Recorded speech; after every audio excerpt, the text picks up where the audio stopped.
नमस्कार, PP news line के prime time में आप सबका स्वागत। मैं हूं रजनी अनुभव। आइए सबसे पहले नजर डालते हैं आज दिन भर की प्रमुख सुर्खियों पर। विस्थापित कश्मीरी हिंदुओं के मकानों, दुकानों और खेत खलिहान पर हुए अतिक्रमण को हटाने के लिए सरकार ने चलाया अभियान। माउंट त्रिशूल के आरोहण के दौरान नौसेना के पर्वतारोही दल के 5 जवान और एक पोर्टर आया हिमस्खलन की चपेट में। शोपियां में हुई मुठभेड़ में एक आतंकी मारा गया और हेल्थ वर्कर ने उन्हें टर्मिनेट करने को लेकर किया विरोध। अब खबरें विस्तार से।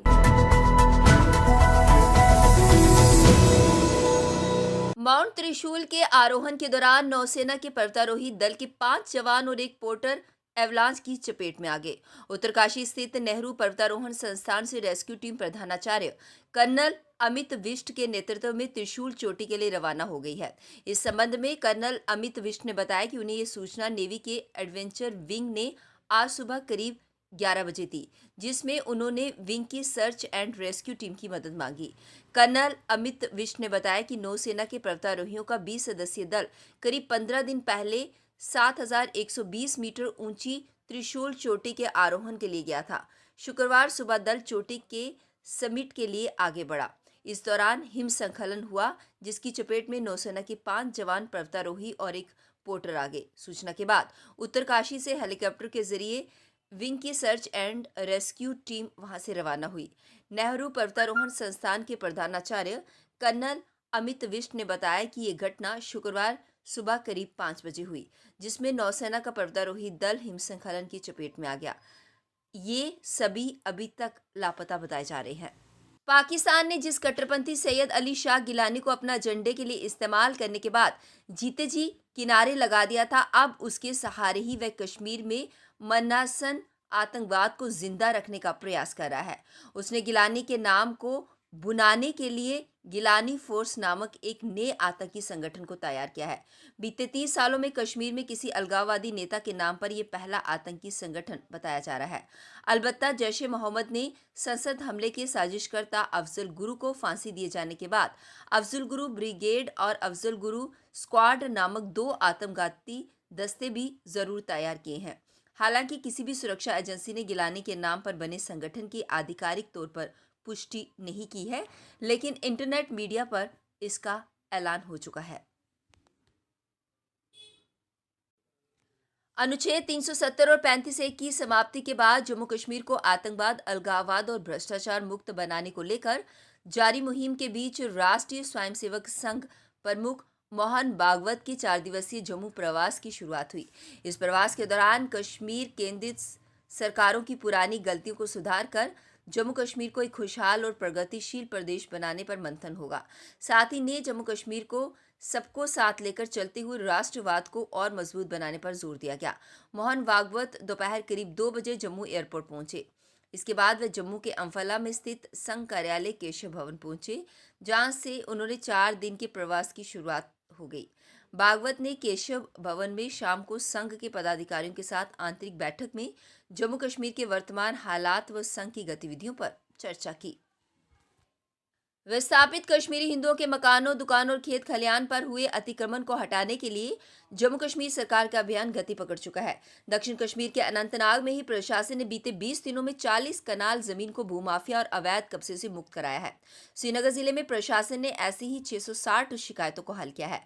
प्रशासन ने कश्मीरी पंडितों की जमीन जायदाद के दस्तावेजों में गड़बड़ी करने वाले अधिकारियों के खिलाफ कानूनी कार्यवाही भी शुरू कर दी है। कई मामलों में शिकायतें बेबुनियाद भी पाई गई हैं। कश्मीर में आतंकी हिंसा और धमकियों के चलते 1989-90 के दौरान कश्मीरी हिंदुओं ने घाटी से पलायन किया था। करीब 800 कश्मीरी हिंदू परिवार ही घाटी में रहे और शेष वहां से चले गए थे। इसके बाद विस्थापितों की संपत्ति पर कई लोगों ने कब्जा कर लिया और इतना ही नहीं, इसके बाद जायदाद को सुरक्षित रखने और उनकी वापसी को सुनिश्चित रखने के लिए उपराज्यपाल मनोज सिन्हा के दिशा निर्देशानुसार प्रदेश सरकार ने ऑनलाइन पोर्टल तैयार किया है। इस पोर्टल पर सभी विस्थापित कश्मीरी वादी में अपनी संपत्ति पर हुए अतिक्रमण की जानकारी देकर उसे मुक्त करा सकते हैं। जम्मू कश्मीर में पुंछ जिले के मेंढर में बलनोई क्षेत्र में सेना ने दोपहर करीब 12:30 बजे एक पाकिस्तानी नागरिक को पकड़ा। सेना के प्रवक्ता ने इस बात की जानकारी साझा की है। वहीं पुलिस द्वारा पाकिस्तानी नागरिक से पूछताछ की जा रही है। गौरतलब है कि पाकिस्तान ने सर्जिकल स्ट्राइक में तबाह हुए आतंकी ठिकानों को फिर से चालू कर दिया है। नियंत्रण रेखा से 3 से 4 किलोमीटर दूर पाकिस्तान के कब्जे वाले कश्मीर पीओके में ये ठिकाने बनाए गए हैं। यहाँ बड़े पैमाने पर आतंकी गतिविधियों को अंजाम दिया जा रहा है। इनको पाकिस्तानी सेना और पुलिस के अलावा स्थानीय प्रशासन की मदद से संचालित किया जा रहा है। इसमें स्थानीय लोगों की भी मदद ली जा रही है। जम्मू कश्मीर के शोपियां में आतंकियों और सुरक्षा बलों के बीच मुठभेड़ में एक दहशतगर्द मारा गया। समाचार एजेंसी ANI के अनुसार जवान मोर्चे पर हैं। मारे गए आतंकी की पहचान नहीं हो पाई है। आपको बता दें कि सेना और सुरक्षा बलों की सख्ती से बौखलाए आतंकी नागरिक ठिकानों के साथ साथ सेना के लोगों को भी अपना निशाना बनाते हुए हमला कर रहे हैं। हालांकि अभी इस मुठभेड़ के बारे में कोई विस्तृत जानकारी नहीं मिली है। पाकिस्तानी खुफिया एजेंसी ISI और आतंकी संगठन लश्कर-ए-तैयबा कश्मीर में जिहाद के नाम पर आतंक फैलाने का जाल बुन रहे हैं। आतंकी संगठन मजबूर और गरीब तबके के युवाओं को टारगेट कर उनकी मजबूरी का फायदा उठाते हैं। यह खुलासा उत्तरी कश्मीर के सीमांत जिले बारामूला के उड़ी सेक्टर में कुछ दिन पहले दबोचे गए लश्कर के पाकिस्तानी आतंकी बाबर ने किया है। अब वक्त हो चला एक ब्रेक का, मिलते हैं ब्रेक के बाद। मजबूती की पहचान ACC cement, messrs Bishandas Jaswal and sons, authorised stockist, ACC cement, 45 transport Nagar, Jammu. Break के बाद बढ़ते हैं अगली बड़ी खबर की तरफ। हेल्थ वर्कर्स ने आज भी GMC के बाहर जोरदार प्रदर्शन किया। उनका कहना यह था कि कोरोना काल में उनकी सर्विसेज ली गई, लेकिन अब उन्हें टर्मिनेट किया जा रहा है। जब उनकी सर्विसेज ली गई तब वहां पे कंटिन्यू लिखा गया था, लेकिन अब कंटिन्यू की कोई बात नहीं हो रही, बिल्कुल टर्मिनेशन की बात हो रही है। उन्होंने कहा कि ऐसे हालात में वे जाएं तो जाएं कहां। थालियां भी बजाई जा रही थी और इस टाइम हमें क्या कुछ भी नहीं दिया जा रहा है। फूल बरसाए जा रहे थे उस टाइम की ये कोरोना वॉरियर्स हैं, ये लोग काम कर रहे हैं। उस टाइम हमने कितनी पॉपुलेशन को हमने बचाया, क्या किया उस टाइम सारा काम हम। और इस टाइम ये सुनने में आ रहा है बोल रहे कि जो MBBS इंटर्न वाले हैं उनको हम लगाएंगे काम करने। सर क्या वो रिटर्न और कर सकते हैं? प्रैक्टिकली हम लोग कर सकते हैं, प्रैक्टिकली वो लोग नहीं कर सकते।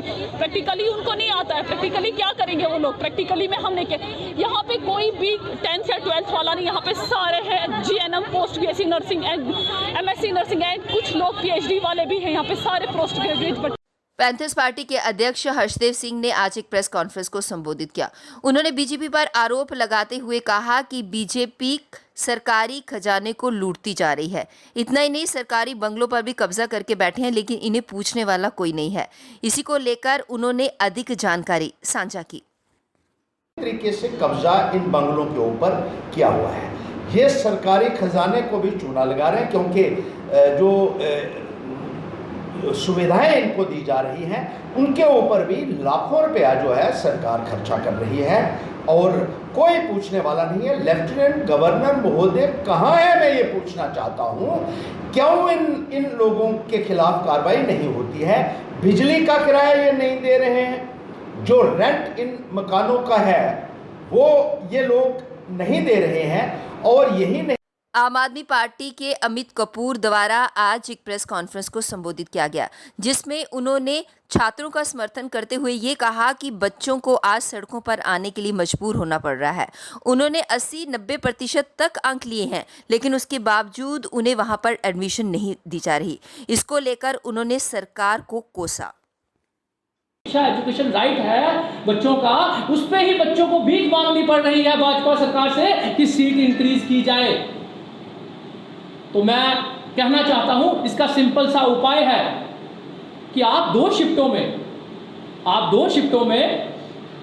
सीट्स बढ़ाइए, 2 शिफ्टों में एडमिशन कीजिए और 2 शिफ्टों में वहां पे कॉलेज में पढ़ाइए, ताकि बच्चे जो हैं वो रोडों पे प्रदर्शन करते हुए ना दिखें। अगर ऐसा नहीं हुआ, अगर कोई बीच वाला रास्ता नहीं निकाला गया, बच्चों की एडमिशन की जो सीट्स हैं वो इंक्रीज। ABVP के स्टूडेंट्स ने आज भी अपना प्रदर्शन जारी रखा। उन्होंने कहा कि छात्रों ने 90% तक अंक लिए हैं, लेकिन फिर भी उन्हें एडमिशन नहीं दी जा रही। उन्होंने कहा कि एडमिनिस्ट्रेशन पूरी तरह से सोया हुआ है और आज उन्होंने काली पट्टी बांधकर इसका विरोध जताया।